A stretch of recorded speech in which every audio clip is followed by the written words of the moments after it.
जहाँ तक प्रश्न सत्संग का है,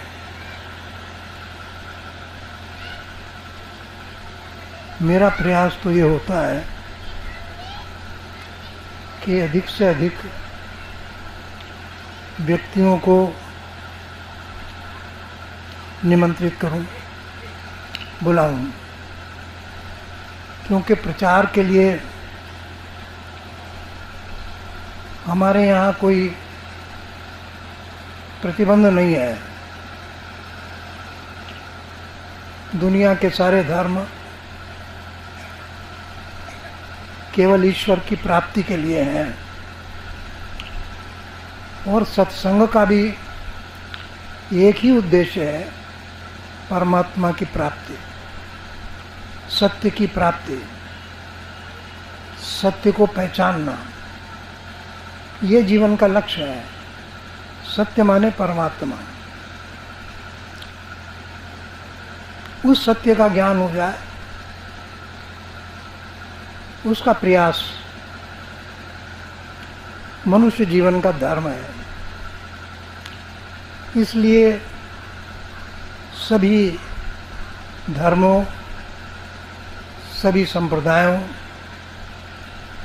सभी जातियों, सभी वर्णों, सभी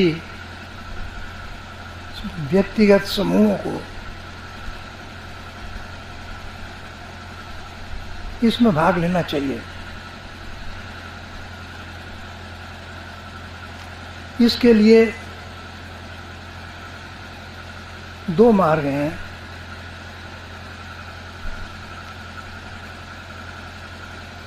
एक तो बाहरी मार्ग है, एक आंतरिक मार्ग है। मैं एक प्रसंग आपको अक्सर सुनाता हूँ, फिर मैं कह रहा हूँ, गौर करो। एक जाजाली नाम का ब्राह्मण था। कर्मकांड उसके यहाँ होता होगा, धर्म ग्रंथों का पाठ भी होता होगा। उनका व्यवहार भी, आचरण भी उस जमाने में बहुत अच्छा था।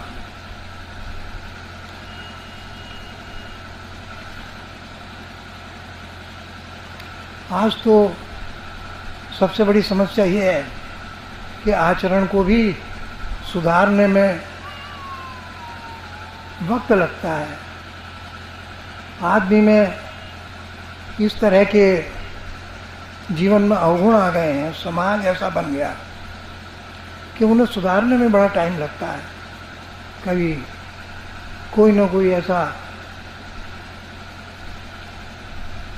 अवगुण पड़ जाता है कि ये छुटाना मुश्किल पड़ता रहता है। और साधना में अवगुण नहीं होना चाहिए। इसलिए आंतरिक साधना का प्रयोग हुआ। जाजाली ने कहा कि मैं तप करूंगा। ये पूजा पाठ से क्या रखा है, तप करना चाहिए।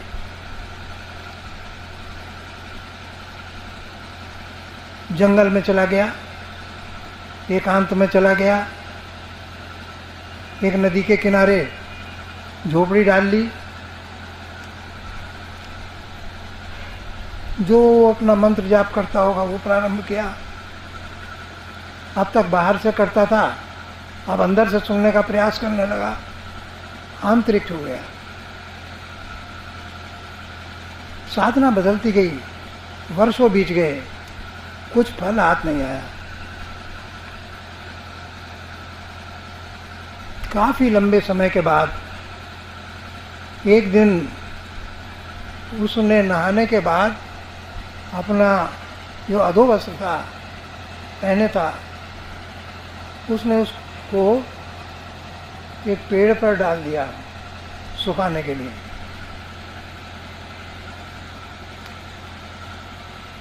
लेकिन हुआ क्या कि हवा चली बड़ी तेज और उसके उस अधो वस्त्र को उड़ा के ले गई। वो हवा में तैरता रहा। अब ये देखता है कि जो मेरा अधोवस्त्र था वो कहाँ जाएगा, किधर जाएगा, क्या होगा। उड़ गया हवा में। लेकिन जब वो सूख गया तो वो फिर इसके पास आके गिर गया, जैसे किसी ने रख दिया हो। आज इसे ये महसूस हुआ कि मैं सिद्ध अवस्था में आ गया, वायु मेरे अधीन है, वो मेरी सेवा कर रही है, वो मेरा अधोगत सुखा के मेरे पास रख रही है। कोई बात नहीं, अपनी तपस्या में लगा रहा। जब अंतर से आदमी जुड़ जाता है तब फिर तपस्या उसे बाहर नहीं मिलती, सरल हो जाती है। शुरू में दिक्कत होती है, बाद में वही प्रक्रिया आदमी को सुख देने लगती है। मैं आपको एक बीच में प्रसंग सुना दूं कि हरिद्वार में गंगा के किनारे कुछ परिवार हैं। अब तो मैं हरिद्वार रहता भी हूँ तो उधर नहीं जाता, लेकिन जब छोटे थे तो उनके यहाँ जाया करते थे। उन्होंने, बच्चों ने भी सबको गंगा में तैरना सीखते थे। सब छोटे बच्चे सब आते थे, सब तैरना जानते। शुरू में जब आदमी तैरना सीखता है तो उसे बहुत मुश्किल लगता है। कई बार तो ये लगता है कि मैं डूब जाऊंगा। इतना आसान नहीं है। जब आप उसको सीख जाएंगे और साल 6 महीने वही प्रैक्टिस करते रहेंगे तो अब आपको उसका आनंद आने लगेगा। फिर तो ये है कि जब आप थके हुए तो फिर अपना कपड़े उठाए कि चलो भाई 1-8 घंटा तैरे आए तो ठीक हो जाएगा। वही तैरना जिसमें पहले थकान होती थी, अब थकान मिटाने का साधन हो गया। गौर से समझो, ये जो साधना आप कर रहे हो ये अभी आपको कष्टकारक लगती है, थकान देने वाली लगती है, लेकिन एक स्थिति ऐसी आती है कि इसमें आपको आनंद आने लगेगा। जब आप बैठेंगे तो आपके कष्ट दूर हो जाएंगे, आपका मन एकाग्रता में पहुंच जाएगा, सुख की अनुभूति होगी। ये आंतरिक साधना है। आप देख लो, तैरने वालों अपनी थकान मिटाने के लिए जाते हैं, बहुत तैरते हैं, लेकिन जब वो शुरू करता होगा तब पूछो उन दिनों में क्या होता होगा। शुरू में तो ऐसा लगता है कि मैं डूब जाऊंगा। ऐसे ही उसकी साधना अब परिपक्व हो गई। अब उसे ऐसा लगने लगा कि मैं सिद्ध अवस्था में आ रहा हूं। एक दिन क्या हुआ कि वो जिस वृक्ष के नीचे बैठा था, अब जंगल में कोई साधन तो था नहीं, पेड़ के नीचे बैठ गया, वही अपने भजन में लग गया। एकांत बन, कोई आदमी नहीं, जंगली पशु, उनके बीच में रहना। अब एक दिन ये हुआ कि एक बगला ऊपर बैठा था डाल पे, उसने भीट कर दी और भीट जो थी वो आके गिरी इसके कपड़ों पे गिरी भीट। तो इसको क्रोध आया, इसने ऊपर देखा तो वो बगला भस्म हो गया, नीचे गिरा जल पे। अब इसे पक्का हो गया कि मेरे क्रोध के कारण ये बगला भस्म हो गया, तो मैं सिद्ध अवस्था में हूँ, अब मुझे साधना की जरूरत नहीं है। अब मैं फिर घर लौटता हूँ, अपने समाज में लौटता हूँ। उन दिनों वन बहुत हुआ करते थे, राम के ज़माने में भी, कृष्ण के ज़माने में भी। ये तो कलयुग में आबादी ज़्यादा बढ़ गई, बहुत हो गई। पहले युद्धों में आदमी मरते रहते थे, बीमारियों में मरते रहते थे, हाले आते थे, उसमें मरते रहते थे। लेकिन अब आदमी ने इन सब पे कुछ कुछ कंट्रोल कर लिया, मृत्यु की दर घट गई, आबादी बढ़ गई।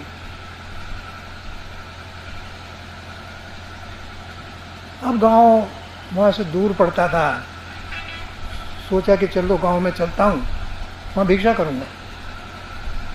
पहुँचा, दोपहर हो गई लगभग। एक घर के आगे रुका, उसने आवाज़ दी, माई भिक्षा। अंदर से आवाज़ आई, अभी थोड़ी देर में देती हूँ, आप बैठिए। बैठ गया दरवाजे के पास, चबूतरा होगा, बैठ गया। 10-15 मिनट बैठा। देखो, जब आदमी पर कोई ताकत होती है तो उसका अहंकार होता है, चाहे लौकिक हो चाहे पारलौकिक हो। यहाँ पर ही कोई अच्छे पद पर पहुँच जाए तो उसका अहंकार होगा कि नहीं होगा? बहुत। कल एक मित्र आए थे, वो बता रहे थे कि जो प्रिंसिपल होता है उसका इतना अहंकार होता है, इतना अहंकार होता है। अब इसके अंदर अहंकार था। उसने कहा कि तुम बैठ जाओ, तो इसके अहंकार ने इसे अंदर से धिक्कारा कि यार तू सिद्ध आदमी है, ये महिला तुझे कहे जा रही कि बैठ जा, तुझे बैठना पड़ रहा है, क्या बात है? खैर कोई बात नहीं, फिर बैठा। तीसरी बार फिर इसने कहा कि माई भिक्षा। उसने कहा कि मैंने कहा कि आप थोड़ी देर प्रतीक्षा करो, आपको बड़ी जल्दी लग रही है, अभी आप और रुको और बैठो। अब इसका अहंकार फूट पड़ा। इसने एक बात कही, देखो अहंकार प्रकट होता है बात से। इसने कहा कि तू मुझे जानती नहीं है। एक बात बस उसने कही। इस शब्द में कि तू मुझे जानती नहीं है, सारा अहंकार था। उस महिला ने उत्तर दिया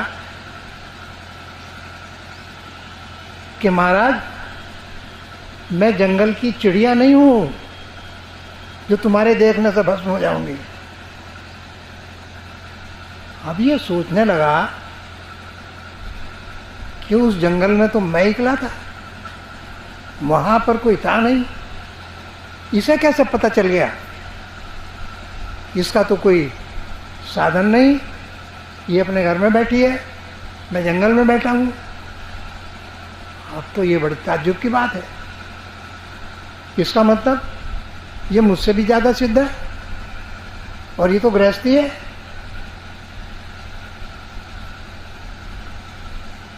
कोई बात नहीं। अब इसने कहा भाई अब तो प्रतीक्षा करनी पड़ेगी, ये तो मुझसे ज्यादा है, और ये पूछना पड़ेगा कि इसको गृहस्थ में रहते हुए ये सिद्धि कैसे प्राप्त हो गई, जिसके लिए मैं जंगल में रहा और 20 वर्ष लगा दिए, इसने गृहस्थ में कैसे प्राप्त कर ली, ये तो देखना पड़ेगा। जाजाली सोचता रहा। अब महिला को फुर्सत हो गई। महिला आई, महिला ने कहा देखो महाराज, मेरे पति को पक्षाघात हो गया, फालिज, और वो काफी समय से खाट पे पड़े हैं।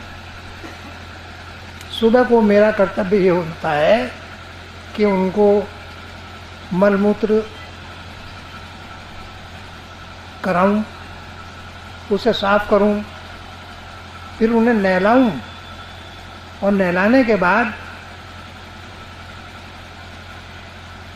उनके कपड़े बदलूं। कपड़े बदलने के बाद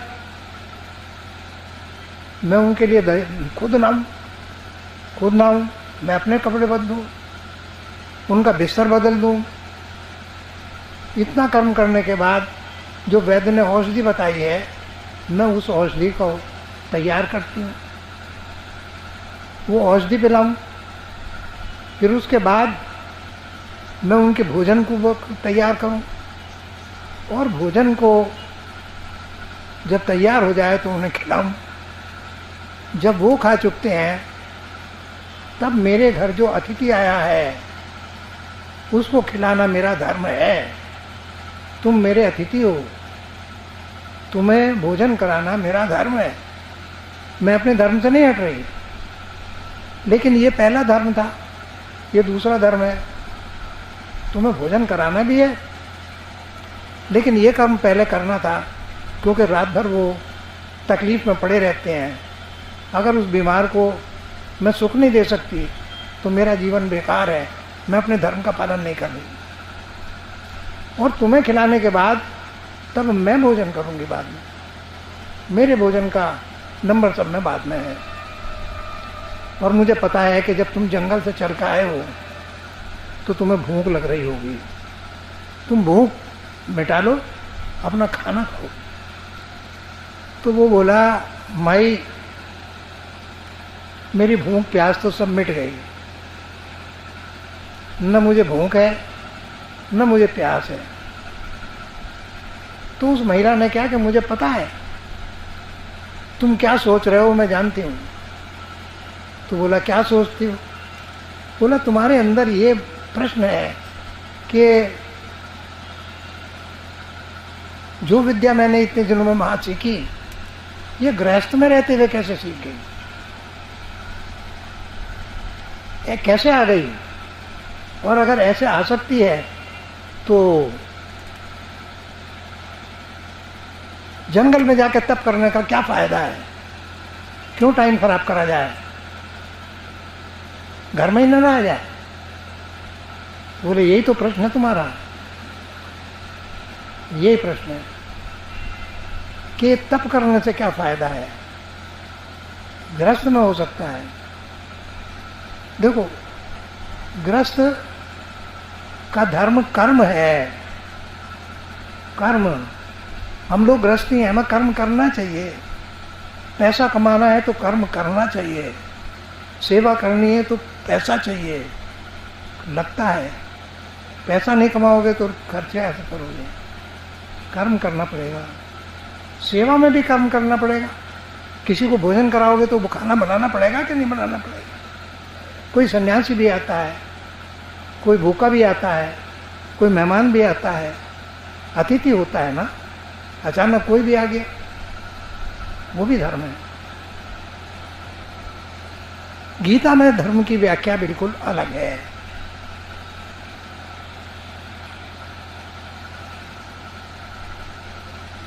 कर्म को सबसे पहले भगवान ने गीता में कर्मयोग की बात करी है। इस संबंध में चर्चा तो पूरी मीटिंग में होगी बात। तो उसमें महिला ने कहा कि आप पहले भोजन करो, मेरी बात अधूरी रह जाएगी, आप पहले भोजन करो, उसके बाद मैं आपके प्रश्नों का उत्तर दूंगी। बोले, ठीक है। अब उसके कहने पे इसको तो ये लग रहा था कि मेरे 20 वर्ष की तपस्या से अधिक इसका घर का काम है जो इसने करा, ये ज्ञान प्राप्त करा। कैसे हो? बड़ा मुश्किल है। तू मुझे बता क्या तरकीब है। उसने कहा, ठीक है। खाना खा चुके तो उसने कहा, देखो मेरा गुरु एक वैश्य है बनिया, उसका नाम है तुलाधर।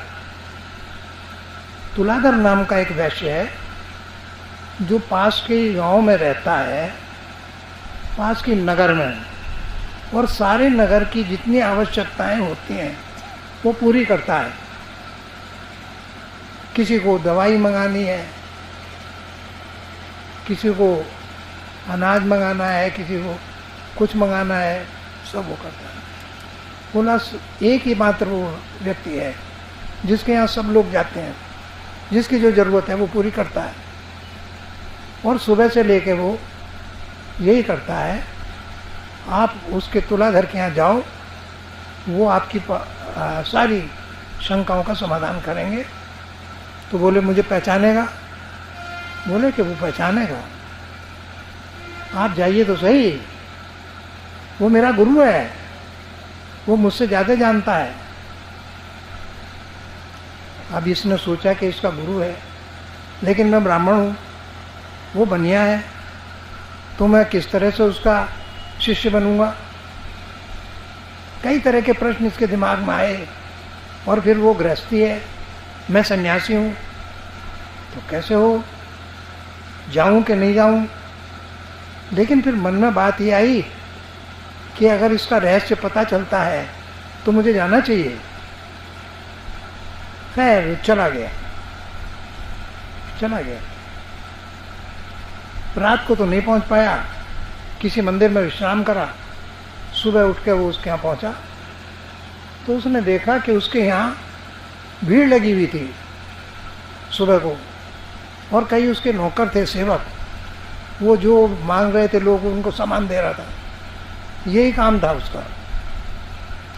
जब ये पहुंचा तो भीड़ में था, चारों तरफ उसके ग्राहक थे। उसने इससे कहा कि आप यहाँ को आओ। बोले क्या बात है? बोले एक महिला से तुम मिले थे, वन में तुम्हारे साथ एक घटना हुई कि तुम्हारे देखने से बगुला भस्म हो गया। वो बात किसी को पता नहीं थी, उस महिला ने तुम्हें बता दी, तब तुम्हें ये पता चला कि इसको कैसे पता चला।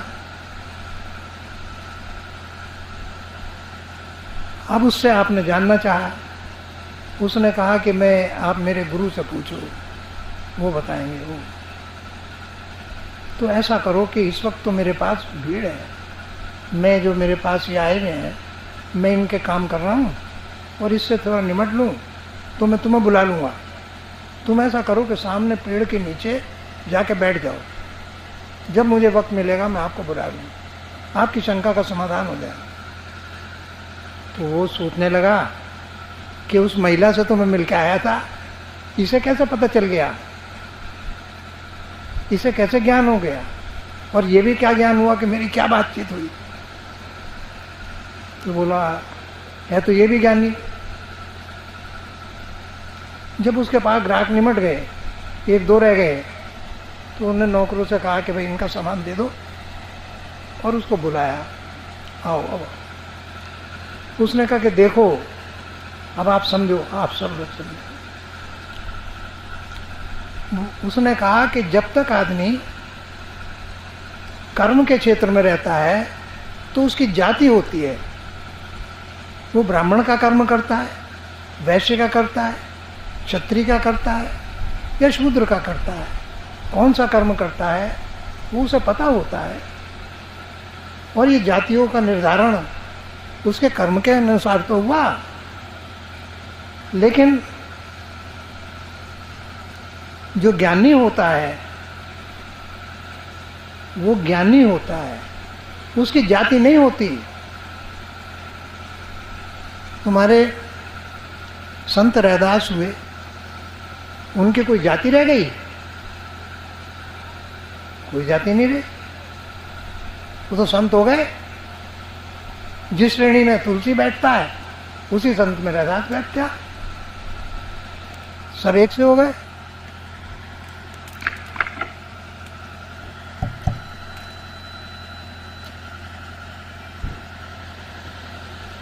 ज्ञानी के साथ जाति नहीं जुड़ती। संत रैदास मीरा के गुरु थे, मीरा ठाकुर थी, उनके गुरु थे, ज्ञानी थे, वो ब्राह्मण से श्रेष्ठ थे क्योंकि ज्ञानी थे, और वो कर्म करता था। कर्म से भी उपलब्धि हो सकती है और ज्ञान से तो उपलब्धि है ही है। तो उन्होंने उससे कहा कि देखो तुम्हारे मन में जो शंका है वो निर्मूल है, क्योंकि जो ज्ञानी है वो ज्ञानी है, ज्ञानवान है, उसकी न जाति वैश्य है, न ब्राह्मण है, न क्षत्रिय है, न शूद्र है, कोई जाति नहीं होती। ज्ञान की जाति नहीं होती। जाति तो कर्म की होती है। अब आप सोचो, हमारा जो समाज बटा है जातियों में, वो कर्मानुसार बटा है। जो क्षत्रिय जाति थी उनका सिवाय युद्ध करने के और राज्य करने के और कोई काम नहीं था। जितने राजा हुए क्षत्रिय हुए, ब्राह्मण राजा नहीं होता था। ब्राह्मण राजा नहीं होता था, ब्राह्मण उसका मार्गदर्शक होता था। राजा क्षत्रिय होता था और न्याय करता था, और अगर न्याय से विरुद्ध होता था, न्याय के विरुद्ध चलता था, अन्यायी हो जाता था, तो वो अपने धर्म से हट जाता था और वो दंड का पात्र हो जाता था। कौरवों को क्यों मारा महाभारत में? क्योंकि वो बेईमान हो गए थे, बदचलन हो गए थे, इसलिए ये युद्ध हुआ, वरना युद्ध नहीं होता।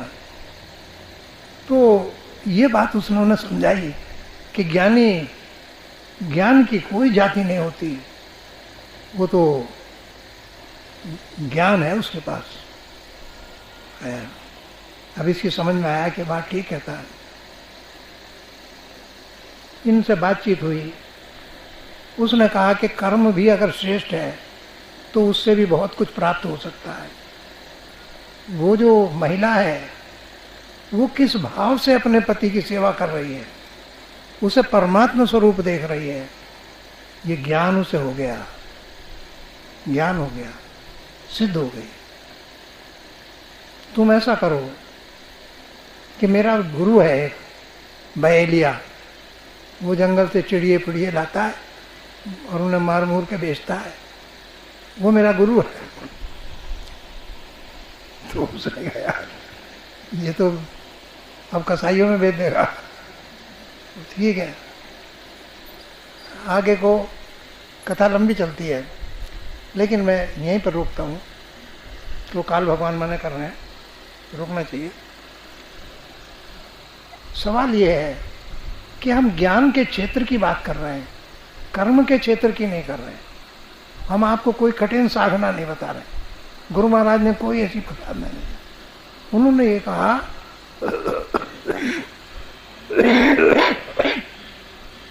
आप जो कुछ भी काम करते हो अंदर के भाव से करते हो, भाव से करना है तो उसका पुण्य हो जाएगा, ज्ञान हो जाएगा। अगर व्यवहार के लिए कर रहे हो तो नहीं, गलत है।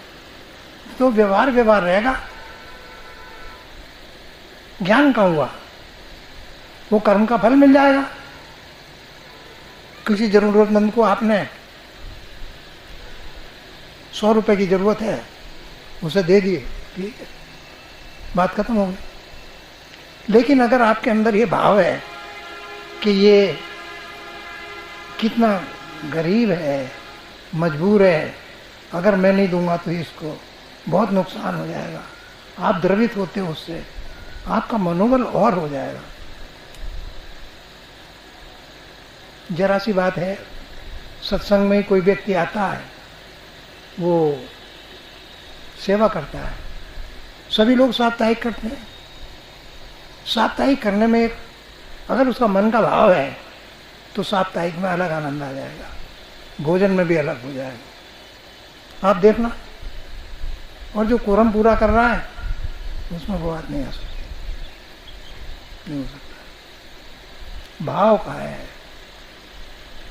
हम जितने भी ये भजन गाते हैं, वो एक भगवान ये कहता है कि भाव का भूखा हूं मैं। परमात्मा भाव का ही भूखा होता है, खाने का भूखा नहीं होता है। कर्म के क्षेत्र में आता है भूख, लेकिन भाव जो है वो अंतर के क्षेत्र में आता है, मन के क्षेत्र में आता है। सोचो, मैं फिर एक प्रसंग छोटा सा और आपको सुना दूं। भाव की बात आपको बता रहा हूं। पांडवों को एक अहंकार था कि हम कृष्ण के बहुत करीब हैं,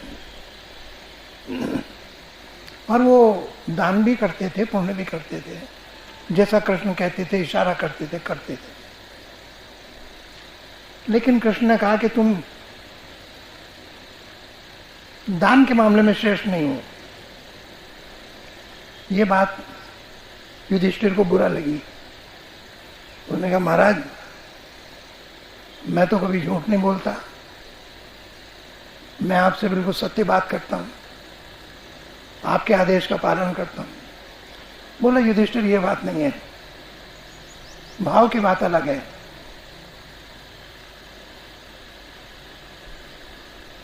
अब एक ऐसा संयोग बना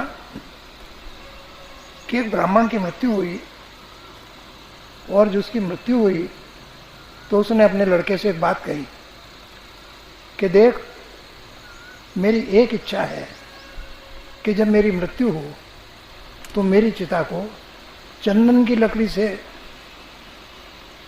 लगाना चाहिए।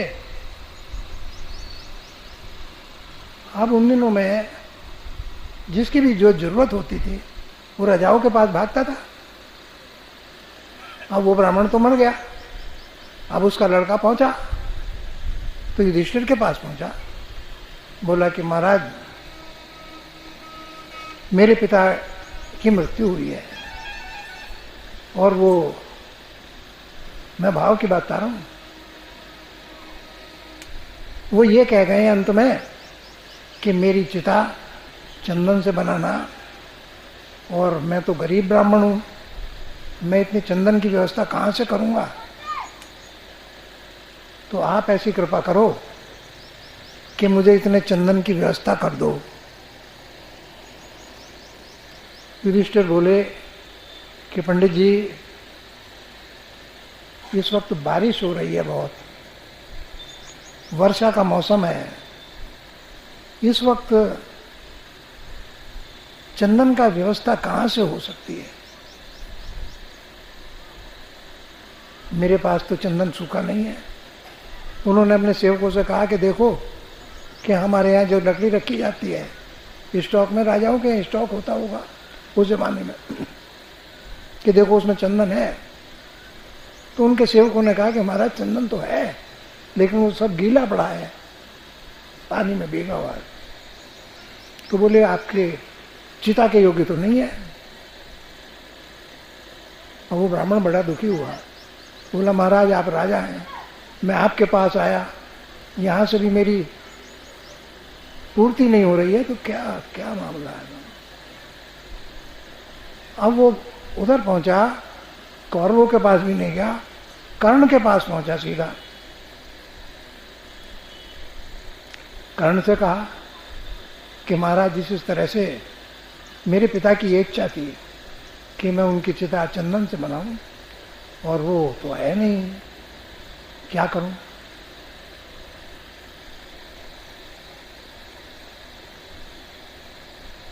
कर्ण बोला ठीक है देखता हूं मैं। बोला पंडित जी चंदन तो नहीं है, सब भीग गया, लेकिन तुम निराश मत हो, मेरा जो सिंहासन बना हुआ है इसमें इतना चंदन लगा है कि तुम्हारे पिता की चिता का काम हो जाएगा। और उसने कहा रुको मैं भी करता हूं। उसने सिंहासन छोड़ दिया और सादा उस पर बैठ गया, और उसने बाण मारा तो वो सारा सिंहासन टूट गया। उन्होंने सेवकों से कहा कि इसका चंदन निकाल लो, इसका सोना या इसमें जो हीरे लगे हैं वो एक तरफ कर दो, और इस ब्राह्मण को एक दे दो। दे दे। ब्राह्मण आशीर्वाद देता हुआ बोला कि मैं इस वर्षा में भी किसी तरह से ढक के ले जाऊंगा, धीरे धीरे। उनका ले जाओ ले जाओ। ये बात पता चली युधिष्ठिर को, तो कृष्ण ने कहा कि सिंहासन तो आपका भी चंदन का बना हुआ था और कर्ण का भी था, लेकिन कर्ण में दान का भाव है, तुम्हारे अंदर वो भाव नहीं है।